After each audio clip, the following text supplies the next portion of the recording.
Hello बच्चों, हम समास इस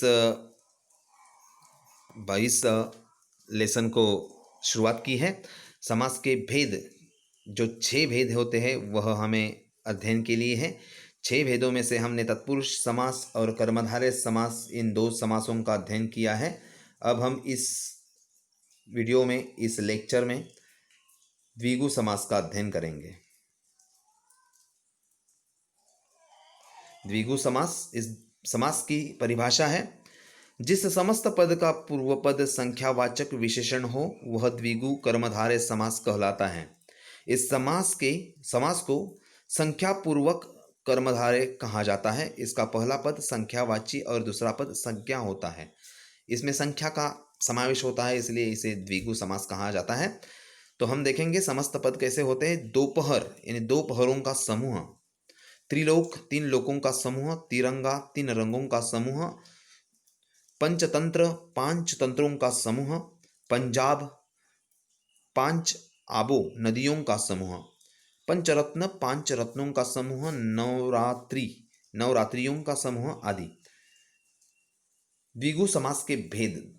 द्विगु समास के 2 भेद होते हैं, एक समाहार द्विगु समास और दूसरा उत्तर पद प्रधान द्विगु समास। समाहार द्विगु समाहार का अर्थ है समुदाय, इकट्ठा होना, समेटना, एकत्रित होना, उसे समाहार द्विगु समास कहते हैं। 3 लोकों का समाहार त्रिलोक, 5 वटों का समाहार पंचवटी, 3 भुवनों का समाहार त्रिभुवन, यह समाहार के उदाहरण है। अब उत्तर पद प्रधान द्विगु समास कैसा होता है वह देखेंगे। इसका दूसरा पद प्रधान रहता है और पहला पद संख्यावाची रहता है। इसमें समाहार नहीं जोड़ा जाता। उत्तर प्रधान द्विगु के 2 प्रकार हैं। एक बेटा या उत्पत्र के अर्थ में, जैसे 2 माँ का द्वैमातुर या दुमाता, 2 सूतों के मेल का दुसूती, जहाँ सचमुच ही उत्तर पद पर जोर हो, जैसे 5 प्रमाण नाम, पंच प्रमाण, 5 हथड़ हैंडल, पंच हथड़ 5 हैंडलों का पंच हथड़ होता है और 5 प्रमाणों का पंच प्रमाण होता है। यह है द्विगु समास के 2 प्रकार और उसके उदाहरण। अब हम चौथा समास पढ़ेंगे, बहुव्रीहि समास। समास में आए पदों को छोड़कर जब किसी अन्य पदार्थ की प्रधानता हो तब उसे बहुव्रीहि समास कहते हैं। जिस समास में पूर्व पद तथा उत्तर पद दोनों में से कोई भी पद प्रधान न होकर कोई अन्य पद ही प्रधान हो वह बहुव्रीहि समास कहलाता है। जैसे 10 आनन, 10 मुँह वाला यानी रावण। दशानन, इस शब्द में रावण का उल्लेख नहीं है, लेकिन इसमें मुख्य पद जो है वो रावण है, जिसका नाम दशानन है। जिस समस्त पद में कोई पद प्रधान नहीं होता, दोनों पद मिलकर किसी तीसरे पद की ओर संकेत करते हैं, उसमें बहुव्रीहि समास होता है। नीलकंठ, नीला है कंठ जिसका, अर्थात शिव। यहाँ पे नीलकंठ लिखा गया है, लेकिन नीलकंठ कौन है तो उन्हें शिव को उपमा दी गई है। नीलकंठ, नीलाकंठ होने की वजह से शिव को नीलकंठ कहा जाता है, इसलिए यहाँ पे तीसरा ही पद प्रमुख माना जाता है, उसे बहुव्रीहि समास कहते हैं। यहाँ पर दोनों पदों ने मिलकर एक तीसरे पद का, शिव का संकेत किया है, इसलिए यह बहुव्रीहि समास है। समस्त पद। प्रधानमंत्री, विग्रह है, मंत्रियों में प्रधान है जो प्रधानमंत्री। मंत्रियों का प्रधान, उसे प्रधानमंत्री कहा जाता है। उसका कोई तो नाम होगा, वही प्रधानमंत्री होते हैं। जैसे कि नरेंद्र मोदी जी प्रधानमंत्री है, वो मंत्रियों के प्रमुख होने के नाते प्रधानमंत्री कहलाते हैं। पंकज, पंक में पैदा हो जो कमल। अब पंकज और कमल, कमल एक फूल है, उसे पंकज इस नाम से भी जाना जाता है। इस प्रकार बहुव्रीहि समास है। नेक्स्ट, अगला समास है द्वंद्व समास। जिस समस्त पद के दोनों पद प्रधान हो तथा विग्रह करने पर और अथवा या एवं लगता हो वह द्वंद्व समास कहलाता है। इसकी पहचान कैसे की जाए? दोनों पदों के बीच प्राय योजक चिन्ह हाइपन लगाया जाता है। हाइपन का प्रयोग होता है द्वंद्व समास में सभी पद प्रधान होते हैं। रात दिन, रात और दिन। राम लक्ष्मण, राम और लक्ष्मण। ऐसे राम सीता, राम और सीता। सुख दुख, सुख और दुख। भाई बहन, भाई और बहन आदि इसके उदाहरण हैं। अब आखिरी समास देखेंगे, अव्ययी भाव समास।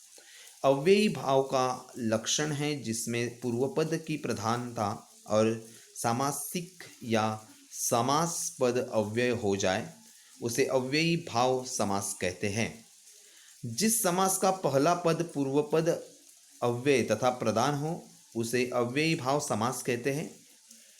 अव्ययी भाव वाले पदों का विग्रह कैसे किया जाता है वो देखेंगे। पूर्वपद अव्यय प्रति अधिक दिन, प्रतिदिन, यह समस्त पद होता है। इसका विग्रह करना है तो विग्रह ऐसे हो जाता है प्रत्येक दिन। आ अधिक जन्म, आजन्म यानी जन्म से लेकर। अनु अधिक रूप, अनुरूप यानी रूप के योग्य, रूप के अनुसार।